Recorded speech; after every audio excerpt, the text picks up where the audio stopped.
I love movies, and one of my all-time favorites is The Graduate, which won the Academy Award for Best Director in 1968. In a classic scene from the movie, recent college grad Benjamin Braddock, played by Dustin Hoffman, is pulled aside by his father's business partner, who tells him with mystical intensity, just one word: plastics. I lead CISA, America's Cyber Defense Agency, and I've got one word for you. And it's not cloud or visibility or analytics or zero trust or even ransomware. It's culture. Let me explain. I served in Iraq in 2007 during the surge when violence was at an all-time high. I was deployed there from the National Security Agency to lead our intelligence forces on the ground, and my team and I were asked to operationalize a new high-tech capability that would bring together all of the collection and theater and enrich it and correlate it and integrate it so we could illuminate terrorist networks not in weeks or days, but in hours and minutes, and provide that actionable intel to the troops on the ground. So my team sat in the middle of a base in Baghdad coding up the system, and over that time, there were many small failures, but there was no failure of imagination. It was an environment of experimentation and entrepreneurialism and teamwork and creativity, and we were empowered by some of the most senior leaders to fail fast, to take risks. And ultimately, over a period of weeks, we were able to get the system up and running, and it provided a capability that helped to take thousands of insurgents off the battlefield and save lives. Now, after I returned from Iraq, I was asked by General Keith Alexander, then the director of the National Security Agency, to stand up a new unit that would leverage technology to deal with the increasingly complex cyber threats we were seeing on the horizon. It would be the Army's first cyber operations unit. And just a few months later, the military suffered a devastating compromise when an infected thumb drive was inserted into a laptop at a base overseas with malicious code spiraling across the computers, establishing a digital beachhead from which sensitive data could be exfiltrated. It was to date the most significant breach of military networks, and it was a wake-up call that the military needed to maneuver differently in this new digital domain, and that it would require a new type of command that would bring together offensive and defensive military cyber operations. And because I was the commander of the Army Cyber Ops unit, I was asked to be part of a small team to make that effort happen. It was me, Army Colonel Paul Nakasone, Navy Captain T.J. White, Air Force Colonel S.L. Davis, all operating out of a small office on the 8th floor of NSA headquarters, working for General Alexander and Deputy Director Chris Inglis, who empowered us to design and create a new cyber warfare command. Now, in that small office, we all wore uniforms, but there was no rank. It was just trust, teamwork, collaboration, imagination, creativity, ultimately leading to the successful stand-up of United States Cyber Command. Now, the common thread in each of these stories, and really a thread that's been pulled from my earliest days as a West Point cadet, to my time at Morgan Stanley building our Cybersecurity Fusion Center, to my current role at CISA, leading America's Cyber Defense Agency, and that common thread is not about operational success. It's about the environment that allows that success to be possible. In a word, culture. As the saying goes, culture eats strategy for breakfast. And in my view, it's the key to success in the field of cybersecurity, because ultimately cybersecurity is not about technology, it's about people. And unlocking the power and potential of people requires situating them in great organizational culture. You know, our world is incredibly digitized and connected with a volume, variety, and velocity of data expanding exponentially.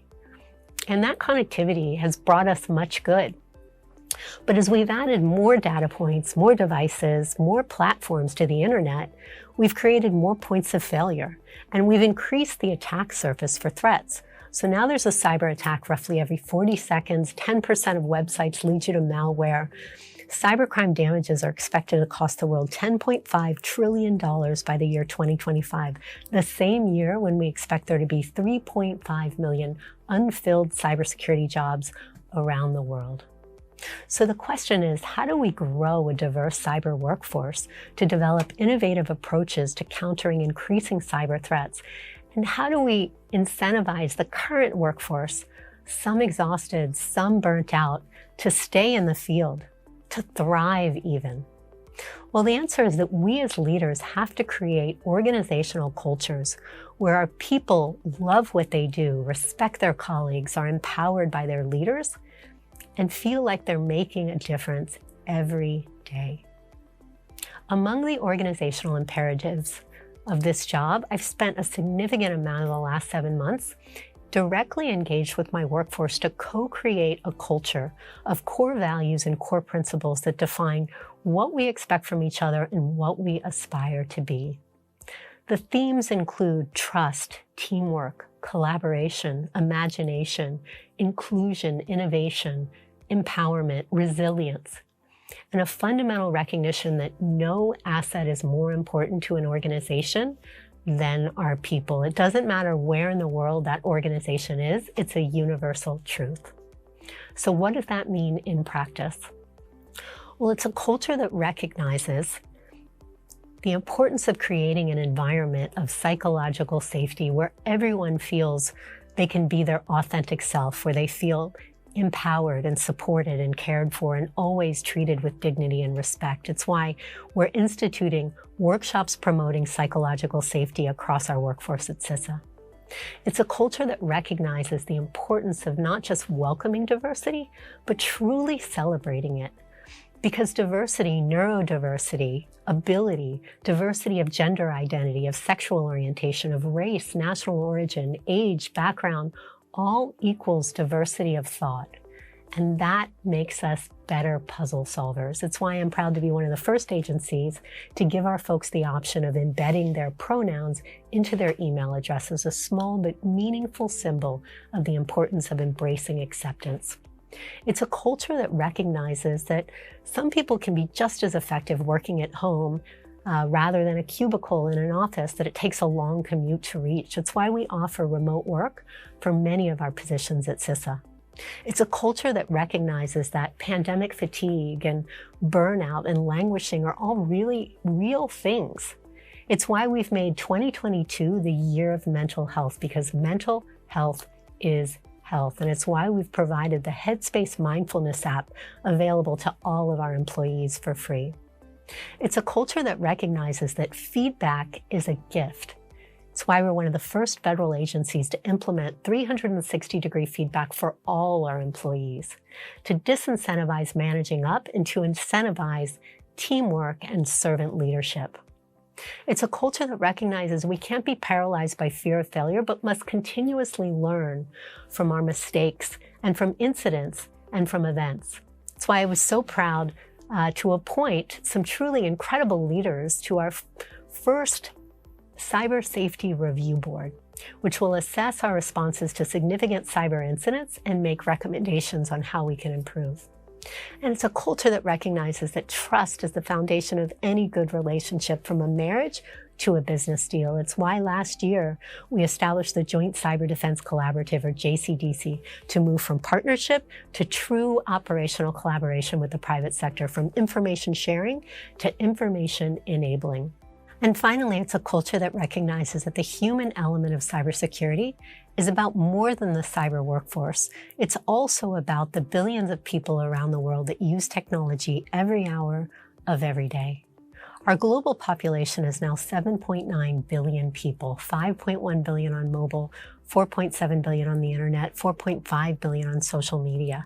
In just one internet minute, there are now more than 575,000 tweets, 1 million Facebook logins, 2 million snaps sent, 3.5 million YouTube videos watched, 5.7 million Google searches, and over 210 million emails sent in just one internet minute. In a world so rich with data available for social engineering, it's not surprising that over 93% of successful cyber attacks start with a phishing email. In such a world, individuals may be the last line of defense or the weakest link. It's why a culture of resilience also recognizes that good cyber hygiene is critical to raising the security baseline across the technology ecosystem. And it's why at CISA we're reaching beyond the cyber workforce to the billions of technology consumers around the world to raise awareness by instituting a major cyber hygiene campaign. And we're asking all of our partners, including you, to join us, starting with an effort to move beyond the password and implement multi-factor authentication worldwide, because it can make us 99% less likely to get hacked. So, to the theme of this conference of developing innovative perspectives to counter evolving cyber threats, I submit that cybersecurity is not about technology or process or policy, it's about people. And it's the responsibility of all of us as leaders to create organizational cultures that inspire people and make it easier for everyone using a device to protect themselves. Creating such cultures requires intentionality and relentless optimism, and an acknowledgement that at the end of the day, we spend most of our waking hours at work, so it's incredibly important to love what we do, to feel like we're making a difference, and to have fun doing it. Because to end on another movie line, this one from one of the greatest hacker films ever, life moves pretty fast. If you don't stop and look around once in a while, you might miss it. Thank you.